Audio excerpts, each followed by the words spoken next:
क्या हो सकता है 2026 में क्या होने वाला है अगर हम फाइनेंस की बात करें? 2026 एक बहुत ही अनस्टेबल टाइम रहेगा इकोनॉमी के लिए, भारतीय अर्थव्यवस्था के लिए। बात करें 2026 को अगर हम दो पार्ट्स में डिवाइड करें, People that know what it takes to make America great again. Going to make history and break records with the epic midterm victory. पहले के 6 महीने बेटर हैं स्टॉक मार्केट में इन्वेस्ट करने के लिए, मार्केट साथ देगी। मतलब जैसे 2014 है ऐसा कुछ मान सकते हैं पॉलिटिक्स वाइज? जी, लगभग कोई बड़ा स्टेप मोदी जी उठाएंगे जिससे कि जो उनके सपोर्टर्स का बेस है, जो उनको ऑलरेडी सपोर्ट करते हैं, वो और ज़्यादा हार्डलाइन होंगे, और ज़्यादा उनसे प्यार करेंगे। लोगों का जो एक इमोशनल अटैचमेंट है मोदी जी से और रूलिंग गवर्नमेंट से, वो और बढ़ेगा। मोदी जी और उनकी गवर्नमेंट कोई बड़ा स्टेप लेंगे 2026 में जो कि लोगों का दिल जीतेगा। This year will be very good for the ruling government. बिना केतु अच्छा हुए अगर किसी को तंत्र करना है, तांत्रिक साधना करनी है, मंत्र सिद्धि करनी है, सब करना है, बिना केतु अच्छा हुए कर ही नहीं सकता। नाड़ियों पे ध्यान ही नहीं कर पाएगा जिस इंसान का केतु खराब होगा। नमस्कार दोस्तों, मैं समस्त प्रो भक्ति में आपका स्वागत करता हूं। दोस्तों, आज का वीडियो मैं चाहता हूं आप ध्यान से देखें, क्योंकि आज हम ऐसी प्रिडिक्शन करने वाले हैं कि आपका दिमाग चकरा जाएगा। आज हम बात करेंगे 2026 में ऐसा क्या होने वाला है, वो प्रिडिक्शन ऐसी क्यों है, उसके पीछे का ऐसा बेस क्या है। मैं स्वागत करना चाहता हूं असुरा एस्ट्रो से अनिरुद्ध ललित शर्मा जी का। नमस्कार। हर हर सुरेश्वर शिव शंभो। तो चलिए बात करते हैं। जैसे सबसे पहले हम बात करते हैं कि फाइनेंस वाइज जी क्या हो सकता है 2026 में, क्या होने वाला है अगर हम फाइनेंस की बात करें। जी 2026 एक बहुत ही अनस्टेबल टाइम रहेगा इकोनॉमी के लिए, भारतीय अर्थव्यवस्था के लिए। बहुत ज़्यादा ही एक टाइट रोप पे चल सकती है। एक्सट्रीम सिचुएशंस बन सकती हैं। Sudden ups and sudden downs होंगे, अप्स भी होंगे, डाउन्स भी होंगे। मार्केट ऊपर भी जाएगी, नीचे भी आएगी। मुद्दा यह है कि बहुत ज़्यादा अनस्टेबल है। राहु मकर में जाने वाला है, फिलहाल कुंभ में है।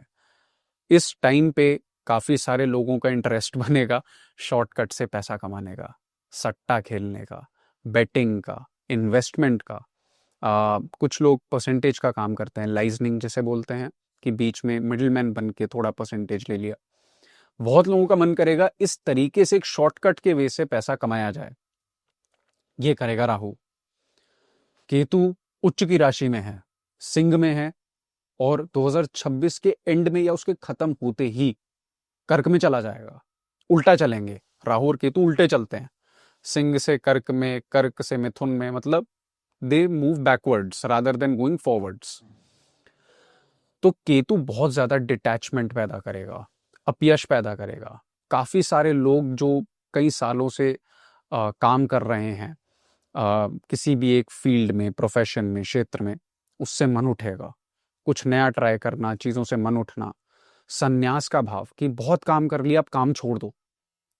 काफी सारे लोगों के अंदर आपको ये बात सुनने को मिलेगी कि आपके काफी सारे नोन लोग, इन जनरल जितने भी लोग हैं इंडिया में जो रह रहे हैं, वो जॉब या तो उन्होंने छोड़ दी, जॉब चेंज कर ली, मेडिटेशन में सडन इंटरेस्ट बन गया, जानवरों के साथ काफी ज्यादा टाइम स्पेंड करना चाह रहे हैं। ये चीजें होंगी 2026 में। पैसा बनेगा लोगों का। देखिए, धन भी 2-3 तरीके का होता है। जब हम धन प्राप्ति की बात करते हैं, क्योंकि बृहस्पति उच्च की राशि में है, गोल्ड के प्राइसेस ऊपर जाएंगे, सिल्वर तक के प्राइसेस ऊपर जाएंगे, परंतु सिल्वर का जो राइज होगा बहुत शॉर्ट टर्म होगा। 2026 में सिल्वर राइज करेगा, बृहस्पति चंद्र की राशि के साथ बैठे हुए हैं। गोल्ड का प्राइस स्पाइक करेगा और काफी लोगों को लाभ भी होगा। जो हमारी रूलिंग गवर्नमेंट है वो और ज्यादा पावरफुल होगी। अच्छा, स्टॉक मार्केट की बात करें तो स्टॉक जी, मार्केट का क्या होगा? हाईली अनस्टेबल, बहुत अनस्टेबल रहेगी। सडन अप्स और सडन डाउन्स होंगे। देखिए, ये तो इन जनरल वैसे तो होता ही रहता है, that is for sure. But in general अगर हम बात करें 2026 को, अगर हम दो पार्ट्स में डिवाइड करें, पहले के 6 महीने बेटर हैं स्टॉक मार्केट में इन्वेस्ट करने के लिए, मार्केट साथ देगी, क्योंकि क्रय विक्रय का काम है। डिपेंडिंग, अगर आप लॉन्ग स्टॉक्स रखना चाहते हो या ऐसी किसी चीज में इन्वेस्ट करना चाहते हो जो आप होल्ड करके रखो अपने पास, that's not a wise thing to do. Short term अगर आपका एम है खरीद करके बेच देना, तो उसके लिए एक्सेलेंट टाइम है स्टॉक मार्केट में।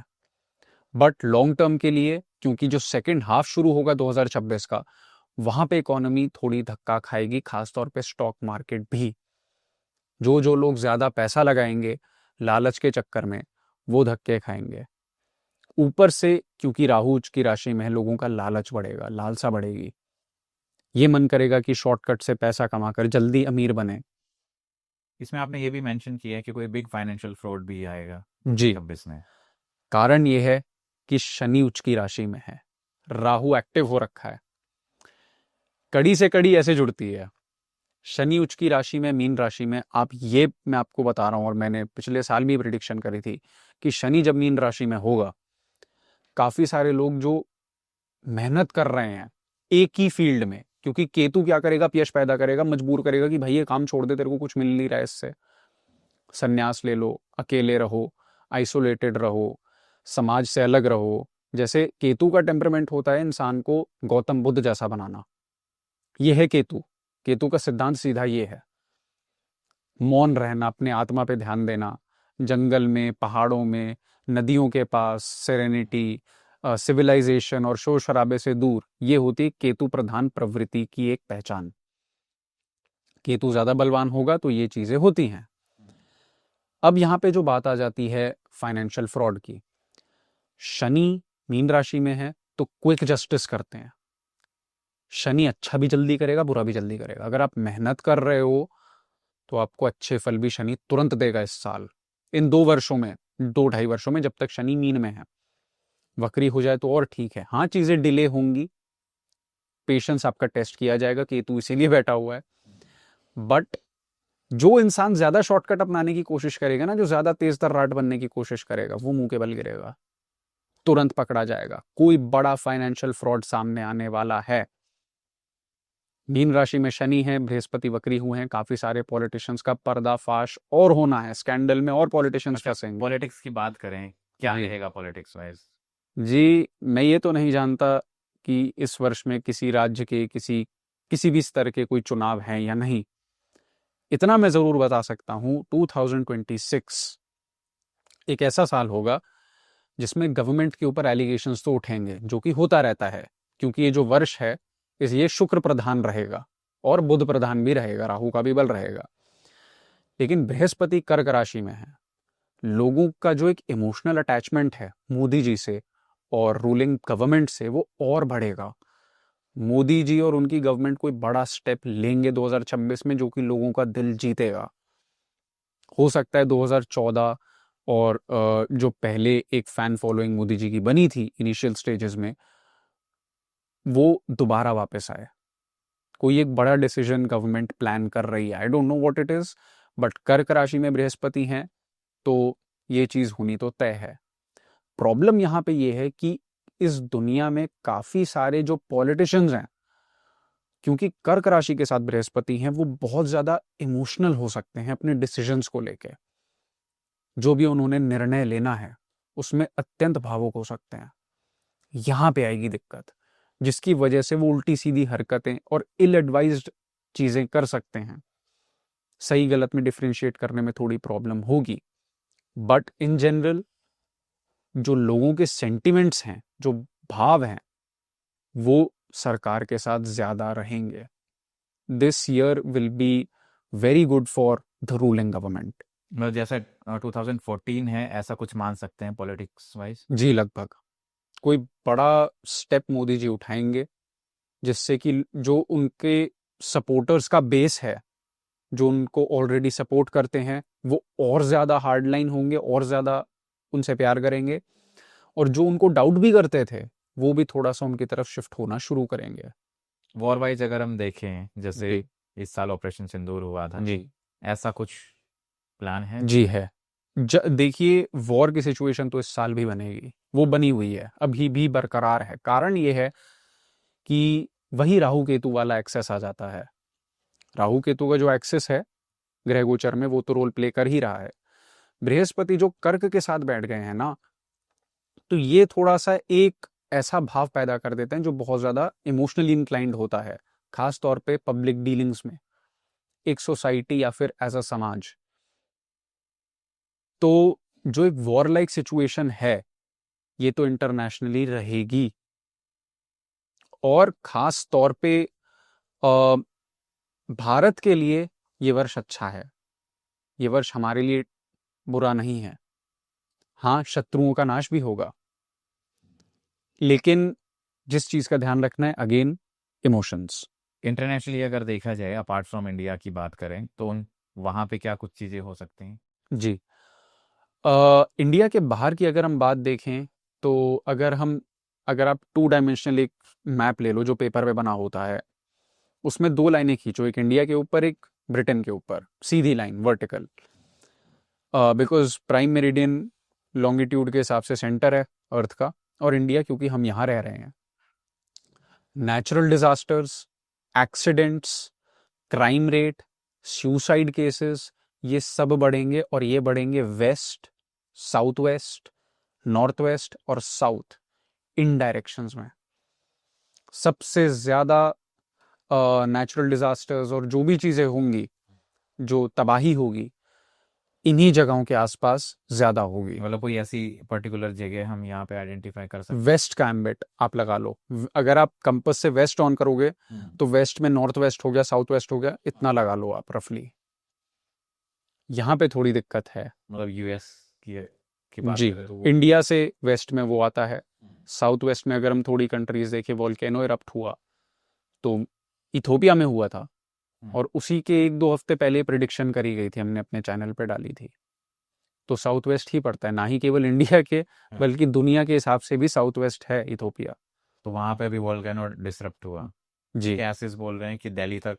दिल्ली तक है। गोवा में नाइट क्लब में आग लग गई। कहाँ पड़ता है गोवा इंडिया में? South west. तो ये सारी चीजें कनेक्टेड हैं, क्योंकि दिशाशूल भी निकलता है। कुछ दिशाएं सही नहीं रहेंगी, केतु इंस्टिगेट करेगा, खास तौर पे क्योंकि शुक्र का वर्ष है, ये वर्ष महिलाओं का होगा। जो ये मतलब विमेन ओरिएंटेड न्यूज़ आपको ज़्यादा सुनने में मिलेंगी। महिलाओं का मुद्दा, उनके बेटरमेंट का, उनकी अपलिफ्टमेंट का सरकार और उठा सकती है। साथ में जो ये स्त्री जैसे एक तरीके से फीमेल्स का एक वो नहीं हो रहा था पिछले साल की, सडन क्राइम केसेस आ रहे थे, वो ब्लू ड्रम वाला और वो सब, ऐसे केसेस और आ सकते हैं 2026 में। वुमेन रिलेटेड मुद्दे हैं जी, वो रहेंगे, वो ज़्यादा रहेंगे बेटरमेंट के लिए भी, और उनसे रिलेटेड न्यूज़ भी विमेन सेंट्रिक ज़्यादा रहेगा काफ़ी, क्योंकि नॉर्मल लोगों के हिसाब से जो मूल अंक या जो भी अंक बन रहा है 2026 का अलग बन रहा है, लेकिन 2026 तो वेस्टर्न कैलेंडर है ना। वैदिक कैलेंडर के हिसाब से तो वर्ष 51-27 होगा, चैत्र शुक्ल प्रतिपदा के बाद 5127। तो ये जो वर्ष होगा, ये वर्ष होगा शुक्र का और बुध का, रोमांस का, पार्टनरशिप्स का, नए लोगों से मिलने का। काफी लोगों की लव लाइफ ब्लूम करेगी इस टाइम पे, काफी लोग नए लोगों से मिलेंगे, रिलेशनशिप्स बेटर होंगे, स्पाउस के साथ हार्मनी बढ़ेगी।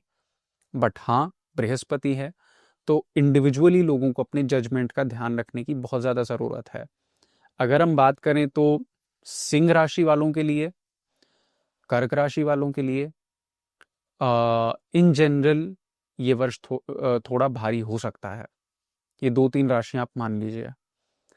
कुंभ, मीन के लिए थोड़ा डिले हो सकता है, बिकॉज वहीं पे शनि बैठे हुए हैं जो पाइसेस जिनकी राशि है। अदरवाइज मेष राशि वालों के लिए अच्छा वर्ष है, वृषभ के लिए बहुत अच्छा वर्ष है, वृषभ राशि के लिए, टॉरस के लिए, एरीज के लिए, जेमिनाई के लिए भी ठीक है। फिर हम बात करें धनु के लिए भी अच्छा है, मकर के लिए थोड़ा स्ट्रेसफुल है, केप्रिकॉन के लिए थोड़ी दिक्कत है यहाँ पे, लिब्रा के लिए थोड़ी दिक्कत है यहाँ पे। यहाँ थोड़ी सी प्रॉब्लम आ रही है, थोड़ी क्रूरता, गुस्सा बढ़ना, चिड़चिड़ापन, कम्युनिकेशन गैप, ये चीजें हो सकती हैं। कुंभ राशि के लिए कैसा है? कुंभ राशि के लिए बहुत अच्छा है, कुंभ राशि के लिए अच्छा है, क्योंकि कुंभ राशि एक ऐसी समझदार राशि मानी गई है सनातन धर्म में। एक्वेरियस जो होता है बैलेंस देता है, सही गलत में डिफरेंशिएट करना, सही से सोच पाना। परंतु यहाँ राहु बैठा हुआ है तो लाभ देगा, लेकिन राहु का जो एक सिद्धांत होता है या जो गेन होता है ना, वो फायदा भी ऐसा देगा, उस फायदे का भी कोई फायदा नहीं होगा। अब ये समझ लीजिए, राहु कारक होता है चमत्कार का, अचानक धन लाभ का, सट्टा लॉटरी गड़ा हुआ धन मिल जाना। जैसे पासे फेंकते थे पुराने जमाने में, उससे पैसे जीतते थे, राज्य जीतते थे, वो सब लाभ तो राहु दे देगा, लेकिन आपका माइंड उसे भोग नहीं पाएगा। आपको एकदम से करोड़ों रुपए मिल जाए, आपको टाइम लगेगा कि समझने के लिए मेरे साथ हुआ क्या है, अब इनका करूं क्या, अब ये होगा क्या मेरे साथ, क्या करना चाहिए। या फिर वो पैसा आता है तो बीमारियों में जाता है, कष्ट में खर्च होता है। ठीक है, मतलब एक तरीके से आपको दिक्कत होगी वो पैसा जाएगा तो इस वजह से इस वर्ष में कुंभ राशि के लिए थोड़ा एक डिलेमा है, बैटल मेंटल है, मेंटल स्ट्रगल ज्यादा है। कर्क राशि वाले सिर्फ तब बच सकते हैं अगर ये अपना समय या तो भक्ति में लगाएं या हायर एजुकेशन में लगाएं। जिनकी कर्क राशि है, बहुत अच्छा वर्ष है, कोई नई डिग्री कर लो, कोई नई पढ़ाई कर लो, कोई नया कोर्स कर लो, या भक्ति में अपने आप को इंटरेस्टेड बनाओ थोड़ा। चलिए, अगर हम पर्सनली देखें, अब ओवरऑल अगर देखें तो जी, वैसे पर्सनली लोगों के लिए कैसा रहने वाला है मेंटल हेल्थ वाइज अगर हम देखें? मेंटल हेल्थ वाइज जो इंसान मेडिटेट करेगा उसके लिए तो ठीक है, वरना बहुत ज्यादा ये वर्ष इन जनरल लोगों को लालची बनाएगा, ग्रीडी बनाएगा, गुस्से वाला बनाएगा। लोगों का लालच बढ़ेगा इस साल बहुत ज्यादा, और जो कि कारक बनेगा क्राइम रेट्स का, दुष्कर्म का, बुरी चीजें, एक्सीडेंट्स और ये सब डिप्रेशन, एक्टिविटीज होने का, डिप्रेशन, सुसाइड केसेस भी काफी आएंगे। और इनका मुख्य कारण सिर्फ और सिर्फ राहु और केतु होंगे। लोग अपने रिजल्ट से इम्पेशेंट होंगे। काफी पॉलिटिशियंस इस साल अपनी पार्टियां भी बदलेंगे। 2026 में किसी नए कोई एक नया नेता होगा जो कि उभर के आएगा। नया एज एन ये नहीं कि एकदम से उठाए, नया मतलब ऐसा बहुत समय से मेहनत कर रहा था, जो अभी एग्जिस्टेंस में है बट अचानक से बहुत ज्यादा लाइमलाइट में आ रहा है। हाँ लाइमलाइट में आएगा, कर्मों का फल मिलेगा।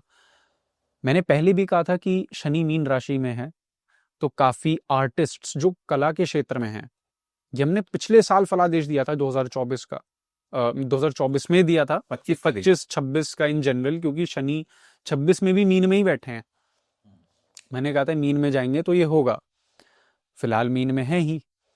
तो इस वजह से काफी सारे आर्ट से रिलेटेड जो फील्ड हैं, actors, singers, musicians, composers, painters, writers, जो कि कला का काम है, जो बहुत सालों से इस क्षेत्र में स्ट्रगल कर रहे हैं ना, उनके लिए बहुत अच्छा साल है। उन्हें एकदम से रिकॉग्निशन मिलेगी, एक तरीके से उन्हें अपनी मेहनत का फल चखने को मिलेगा। काफी सारे एक्टर्स हैं, काफी सारी मूवीज में कुछ एक्टर्स हैं जो काफी सालों से मेहनत कर रहे हैं और एकदम से उनको लाइमलाइट और रिकॉग्निशन मिल रही है, जो पहले शायद उतनी नहीं मिली थी। तो ये चीजें होती हैं जो ग्रहों का फलादेश है, ऐसे पता लगता है। और अगर इन जनरल बात करें तो पशुपालन के लिए बहुत अच्छा समय है। अगर आपको पेट रखना है अपने घर में, मैं हर किसी को ये बोलूंगा, अगर ये सारी आपत्तियों से बचना है, आपकी राशि कोई भी हो, आप कुछ भी हो, 2026 में ये जो माइंड का हेर फेर राहु करेगा, रेस्टलेसनेस, इमोशंस, माइंड का अनस्टेबल रहना, फिकल माइंडेड होना, फोकस्ड कम रहना, इम्पेशेंट हो जाना बहुत ज्यादा, यहाँ पे हेल्प सिर्फ और सिर्फ पशु करेंगे, जानवर करेंगे, वो आपको हील करेंगे। जी। इस वर्ष में यूं मान लीजिए, जो मिथुन राशि वाले हैं, जो कन्या राशि वाले हैं, मिथुन कन्या ले लीजिए, कुंभ राशि ले लीजिए, मकर राशि भी काफी हद तक, इन सबको अपने घर में बिल्ली पालनी चाहिए अगर ये राहु के अच्छे फल चाहते हैं, अगर ये फाइनेंशियल ग्रोथ चाहते हैं, सडन फेम, सडन गेन चाहते हैं। और बाकी के जैसे मेष राशि वाले हो गए, वृषभ वाले हो गए, सिंह वाले हो गए, तुला हो गए, मीन राशि हो गई, धनु राशि हो गई, ये अपने घर में या तो गाय पालें, गाय नहीं तो कुत्ता पालें, तो बहुत ज़्यादा एक अच्छा रिजल्ट देखने को मिल सकता है। क्योंकि राहु की जो एनर्जीज हैं वो एक बिल्ली सिंबलाइज करती है because of its mysticism, but जो गाय और श्वान है, भैरव और सात्विक और राजसिक एनर्जीज का जो एक ब्लेंड होता है, उसको रिप्रेजेंट करता है, जिससे केतु बैलेंस में आएगा। आपने इसमें लिखा है कि बाहरी दुनिया जैसे जो हम देख रहे हैं, साइंटिस्ट भी रिसर्च कर रहे हैं, कोई दूसरी दुनिया खोज रहे हैं, उससे रिलेटेड भी कुछ चीज़ें मिलेंगी। एक्स्ट्रा टेरेस्ट्रियल कॉन्टैक्ट 2026 में होके रहेगा इंसानों का, ये बात तो निश्चित है। क्योंकि जो ग्रहों का क्रम बैठ रहा है, जो एक अलाइनमेंट बैठ रही है, वो सीधा ये दर्शाती है कि बाहरी दुनिया से इस आकाश मंडल में, हमारे सिस्टम में और सिस्टम से बाहर जो लाइफ फोर्स एग्जिस्ट करती है, हमारा उनसे पब्लिकली कांटेक्ट होगा। अभी तो सरकारें, गवर्नमेंट्स इन चीज़ों पे रिसर्च कर रही हैं, सीक्रेटली रिसर्च चल रही है, बट ये चीज़ पब्लिक और मेन स्ट्रीम होगी। एक्स्ट्रा टेरेस्ट्रियल एलियन कांटेक्ट, ये बात कंफर्म है। लेकिन जहां तक बात रही फलादेश की, मोदी जी के जितनी भी प्रॉब्लम्स हैं इस साल, कोई भी प्रॉब्लम है उनके पर्सनल या फिर जिसके बारे में पब्लिक नहीं जानती वो भी, और जो पब्लिक लाइफ में वो प्रॉब्लम से डील कर रहे हैं, घिरे हुए हैं, उस सारे चक्रव्यूह को भेद देंगे ये। इनकी किस्मत इनका साथ देगी, यूं मान लीजिए। तो इनकी माता श्री का ऊपर से आशीर्वाद रहेगा इनके ऊपर, क्योंकि कर्क राशि के साथ ही बृहस्पति बैठे और कर्क का स्वामी चंद्र है, चंद्रमा होती है। स्पिरिचुअलिटी वाइज अगर देखा जाए तो जी, कैसा होने वाला है? बहुत लोगों का इंटरेस्ट जागेगा। स्पिरिचुअलिटी, तंत्र, ओकल्ट, श्वास विज्ञान, डिटैचमेंट। बताया ना मैंने, जैसे गौतम बुद्ध का टेम्परामेंट होता है। एक इंसान जो है, अब बात को समझिए, मैं ऐसा मानता हूं और आप खुद भी देखिएगा, अगर आप ग्लोब लो, एक हमारे प्लैनेट का एक 3D या 2D मॉडल लो, बीच में इक्वेटर आता है जो सेंटर में कट करता है दोनों को, एकदम सेंटर है, 0 डिग्री है। जो जो कंट्रीज इक्वेटर के ऊपर हैं वो राहु डोमिनेटेड ज्यादा हैं। जो जो कंट्रीज इक्वेटर के नीचे हैं वो केतु डोमिनेटेड ज्यादा हैं। ये इतनी बड़ी बात मैं क्यों कह रहा हूं? क्योंकि इक्वेटर के नीचे की जो कंट्रीज हैं, अफ्रीका, अफ्रीकन कंट्रीज हो गई, लैटिन अमेरिकन कंट्रीज हो गई, ऑस्ट्रेलिया हो गया, सब हो गया, यहाँ की जो नेटिव पॉपुलेशन है, कॉलोनाइजेशन से पहले जो यहाँ के नेटिव मूल निवासी थे, वो ट्राइबल्स थे, नेचर वर्शिपर्स थे, नेचर को सब मानते थे, अपने आप में मस्त रहते थे, किसी को डिस्टर्ब नहीं करते थे। स्पिरिचुअलिटी, एनिमिज्म और तंत्र के भी ट्रेसेस यहाँ मिलते हैं। बहुत एंशिएंट प्रैक्टिसेस और अलग पूजा पद्धति अपने हिसाब से जो है चला करती थी।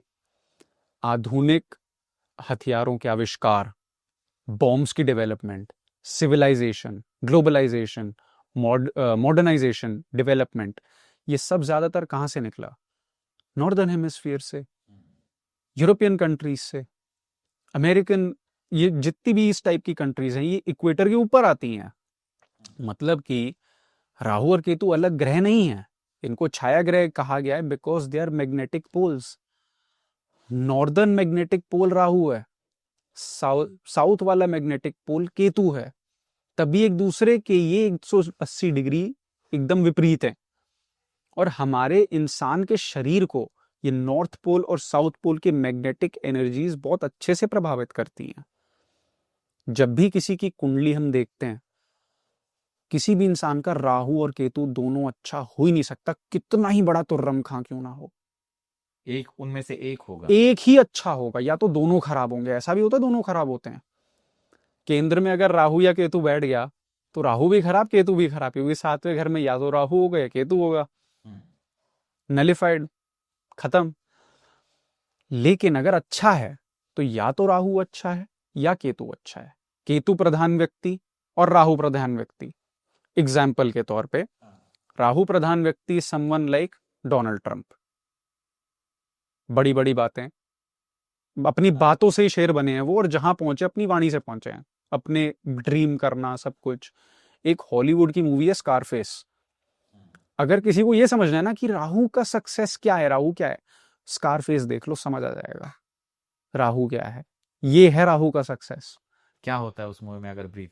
It's like a gangster movie. एक बंदा होता है, गैंगस्टर बनता है, हॉलीवुड की बहुत फेमस मूवी है, बट उसका वो जो एक पावर का नशा है, पैसे का नशा है, वो कैसे उसे खुद लेकर के डूबता है। वो सब कुछ पा तो लेता है, लेकिन वही चीजें उसके पतन का कारण बनती हैं। तो उस मूवी में परफेक्टली एक्सप्लेन किया है। Donald Trump is Rahu dominated. Rahu अच्छा है, केतु खराब है। केतु प्रधान कौन है आपको पता है? Putin, Putin. वो है केतु प्रधान व्यक्ति। सीधे हाथ को नहीं पता चलता उल्टा हाथ क्या कर गया। सीक्रेटिव, रहस्यमयी, केजीबी एजेंट, हैवी इन्फ्लुएंस जिसे कहते हैं, साइलेंट पावर। केतु को बोलने की जरूरत नहीं, अपना परिचय नहीं देने की जरूरत है केतु को। राहु के पास सिर्फ वाणी के अलावा कुछ नहीं है, शरीर नहीं है कि राहु के पास सिर्फ सर है, सिर्फ बातें हैं, सिर्फ भ्रम है। समझ रहे हैं आप कि बातों से सामने वाले को घुमाना, काम निकालना, शॉर्टकट में पैसा कमाना, वाणी से वो कर देना, इन्फ्लुएंस कर देना, काम बनाना, बिगाड़ना इत्यादि जो भी है। दिमाग का खेल है सारा का सारा, जिसमें कि झूठ, छल, कपट सब चलता है। केतु इज साइलेंट पावर, अंदरूनी ताकत। इंसान को पता है मैं कौन हूं, मैं क्या हूं, कितने पानी में हूं, और खुद को बेटर कर करके केतु ये है सीधा सिद्धांत, एक ऐसा योद्धा है केतु, रणभूमि भी उसकी है और वो विजेता है भी। वो लड़ना भी नहीं चाहता, बस वो जंग को देख रहा है। ये है केतु। बिना लड़े ही जंग जीत सकता है। जीत सकता है। केतु अंदरूनी ज्ञान है।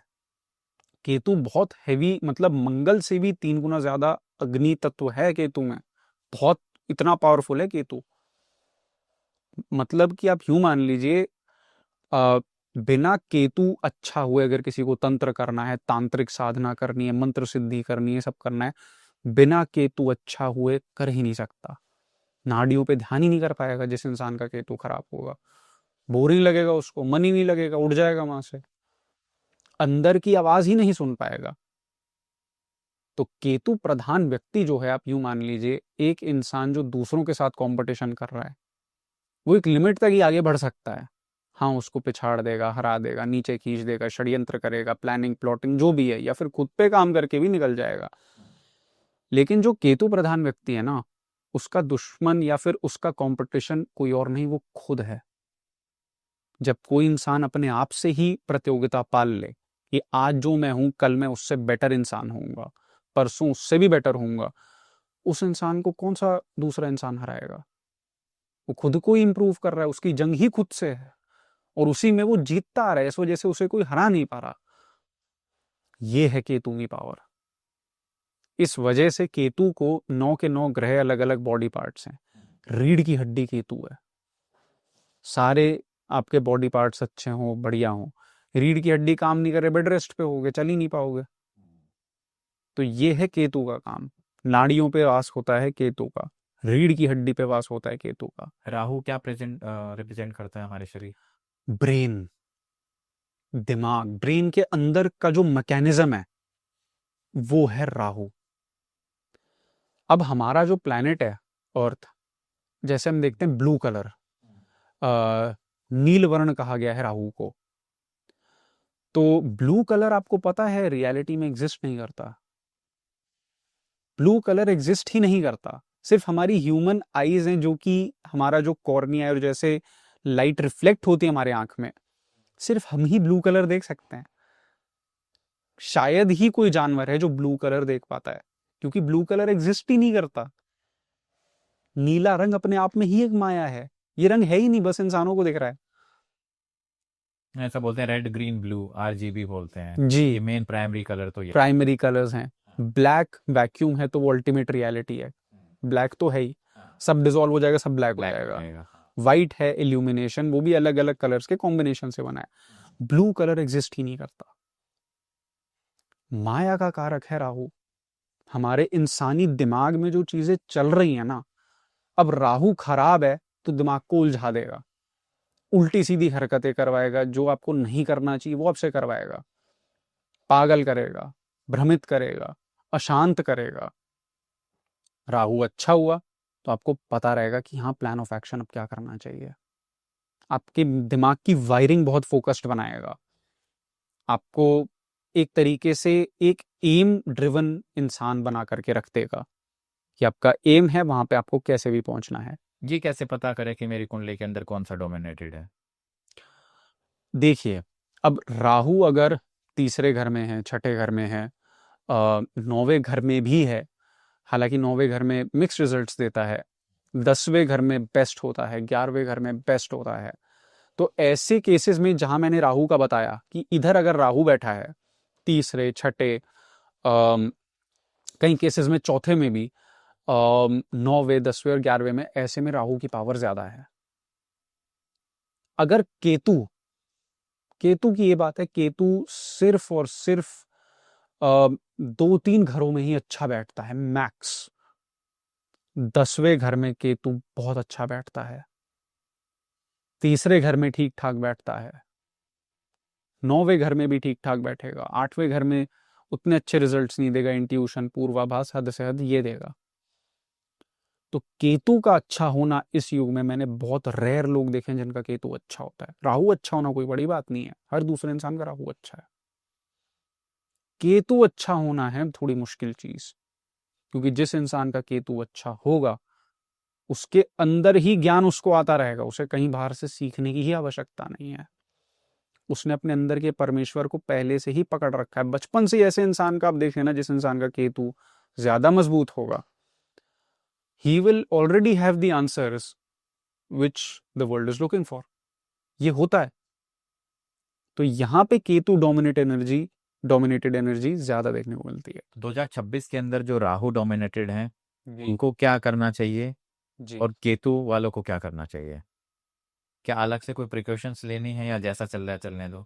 जी, अगर मैं आपको बात बताऊं, जो इंसान राहु डोमिनेटेड भी है या केतु डोमिनेटेड है, तो फिर भी राहु या केतु जो नॉन डोमिनेंट साइड है वो भी कुंडली में बैठी हुई है, वो भी अपना काम करेगी। तो इस वजह से दोनों को न्यूट्रलाइज करना बहुत ज्यादा जरूरी हो जाता है, बैलेंस करना। अब केतु जो है बहुत अच्छा ग्रह है, रीढ़ की हड्डी, हमारा जो आत्मिक ज्ञान है उसका कारक है, परंतु आप बात को समझिए, वो एक असुर का शरीर है। कितना बल होगा उसमें, कितनी ऊर्जा और एनर्जी होगी उसमें, चाहे तपोबल हो, तामसिक एनर्जी हो, कितनी होगी केतु के अंदर। केतु को शांत करना इतना आसान नहीं है, राहु को शांत करना बहुत आसान है। कितने अनगिनत उपाय आप कर लो, कोई दिक्कत नहीं है, बहुत उपाय होते हैं। राहु खराब है, छत साफ कर लो, घर के अंदर पुरानी वायरिंग, इलेक्ट्रॉनिक्स, ये सारी चीजें पड़ी हैं, साफ करो। पंखा गंदा है, साफ कर लो। ये बेसिक राहु के उपाय। मछलियों को आप खाना खिलाओ, दान करो, सबसे बड़ा उपाय तो दान होता है। परंतु केतु इतना सरल नहीं है। आप दान करोगे, सोचोगे मैंने वृद्धाश्रम में कंबल बांट दिए, कई ज्योतिष बताते हैं ये उपाय केतु का होता है, मैं मना नहीं कर रहा, और काम भी करता है। परंतु केतु का एकमात्र उपाय जो है वो है मौन धारण करके ध्यान करना। स्पिरिचुअलिटी नॉट रिलीजन, कि आप बस बैठे हो, मंदिर गए चलो कोई नहीं, आप बैठ गए बस। आपने कोई चीज चढ़ानी, घंटी बजाना, वो सब आवश्यक नहीं है केतु के लिए। केतु है सिर्फ आपके अंदर का ध्यान। मंत्र आपको जपना है, कोई मंत्र नहीं, आपकी सांस आपका मंत्र है, वो है केतु। केतु है डिटैचमेंट, आपको एकदम गहराई में ले जाना कि आप कौन हो। क्या सिर्फ आपका शरीर या आपका नाम जो आपके माता पिता ने आपको दिया सिर्फ वही हो, या फिर उससे भी कोई गहरी बात है? ये है केतु। और वैसे भी 2026 में लोग स्पिरिचुअलिटी से जुड़े बहुत ज्यादा। केतु स्ट्रांग हो सकता है, बिल्कुल केतु स्ट्रांग होगा, लेकिन दिमाग का ध्यान रखना है। केतु अगर तो स्ट्रांग होता है राहु के चलते, अगर आप स्पिरिचुअलिटी की तरफ जा रहे हो सिर्फ और सिर्फ थक हार के कि आपके करियर में आपको सक्सेस नहीं मिल रहा, तो स्पिरिचुअलिटी आप भूल जाओ, क्योंकि आप उसी लालच के साथ जा रहे हो। केतु जो है एज अ ग्रह, वो शत्रु मानता है शुक्र और शनि को, क्योंकि केतु को चाहिए डिटैचमेंट। आपने अगर करियर छोड़ा या करियर लाइन चेंज करी ये सोच के कि यहां मुझे फायदा नहीं मिल रहा और अब मैं कुछ और करता हूं, तो आपको केतु रिजल्ट नहीं देगा। लेकिन अगर आप कंसिस्टेंटली काम कर रहे हो, एफर्ट डाल रहे हो और पैरेलली अपना एक ऐसा साइड एक्सप्लोर कर रहे हो, तब केतु फल देगा।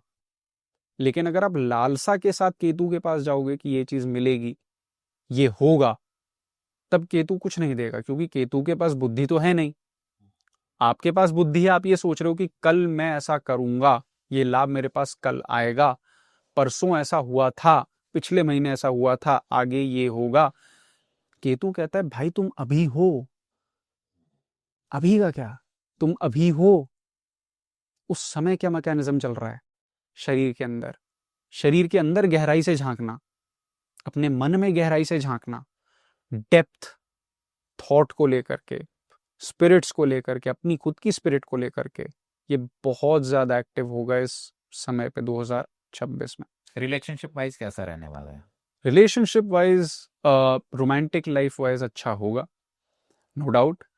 रिलेशनशिप्स हारमोनियस होंगे, बट फीमेल क्रूअल्टी थोड़ी देखने को मिलेगी। Female cruelty I mean females की तरफ से क्रूअल्टी, वो देखने को मिल जैसा सकती है। अभी थोड़ी देर पहले डिस्कस किया वो वुमेन रिलेटेड जो मुद्दे ब्लू ड्रम वाला कुछ वैसा, हाँ, मतलब ऐसा कुछ सुनने में मिल सकता है, क्योंकि देखिए ये वर्ष स्त्रियों का होगा, शक्ति उत्पन्न होगी, क्योंकि बृहस्पति भी एंड ऑफ द डे कर्क राशि में बैठे हैं, जिसकी प्रवृत्ति स्त्री है। तो स्त्री शक्ति, मातृ शक्ति, जैसे कि भूमि होती है, जैसे कि उल्टे त्रिकोण से सिंबलाइज किया जाता है, इस वर्ष बढ़ेगी, स्त्रियों का दबदबा रहेगा, एक बोलबाला कह लो, सारी चीजें ले लो, होगा। कुछ ना कुछ लॉ भी फीमेल ओरिएंटेड जरूर पास होगा इस साल, जिससे कि स्त्रियों को बहुत राहत और बहुत अच्छा एक संदेश जाएगा। जाते जाते हमारी ऑडियंस को आप क्या कहना चाहेंगे, कैसे जिंदगी जिए 2026 में? जी, मैं तो ये बोलूँगा 9 के 9 ग्रह आवश्यक हैं, सारे ग्रह इंपॉर्टेंट हैं, सबको साथ लेके चलें। एंड जहाँ तक राहु की बात है, राहु केतु भी भगवान ने हमारी कुंडली में डाले, क्योंकि ये ज़रूरी थे। राहु नहीं होगा तो इंसान अपने परिवार को भूखा मार देगा। ज़रूरी, लालच भी ज़रूरी है, ताकि आप अपने परिवार का पेट पाल पाओ, अपना पेट पाल पाओ, दैट इज़ इम्पॉर्टेंट। बट उसको बैलेंस करना बृहस्पति और केतु को ऊपर उठा के, तो मैं सीधा बोलूँगा एनिमल क्रूअल्टी ना करें जितना लोग इस टाइम पे, क्योंकि मैं एक और चीज़, इट स्लिप्ड माई माइंड, इस वर्ष जो लोग नॉनवेज खाते हैं वो आपको बर्बाद होते दिखेंगे। जो इंसान ज़्यादा मीट खाता है, ज़्यादा पाप करता है, अभी तक जो इंसान पाप के बलबूते जीतता आया था, लोगों के साथ बहुत अन्याय किया, ऐसे लोग आपको गिरते दिखेंगे 2026 में, जिन लोगों ने दूसरों के साथ बहुत अन्याय किया है, बहुत तंग किया है, और काफ़ी मतलब एक न्याय का वर्ष है ये, शनि अपना न्याय करेंगे। तो इस समय पे नॉनवेज ना खाएं, मैं क्लियरली बोलूँगा, स्त्रियों का सम्मान करें और आध्यात्म में अपना मन लगाएं, फोकस्ड रहें। यहाँ पे राहु केतु और शुक्र बैलेंस होंगे, क्योंकि वर्ष शुक्र और बुध का है। तो चलिए इस पॉडकास्ट को फिर यही एंड करते हैं। सो उम्मीद है दोस्तों आपको ये जानकारी अच्छी लगी होगी।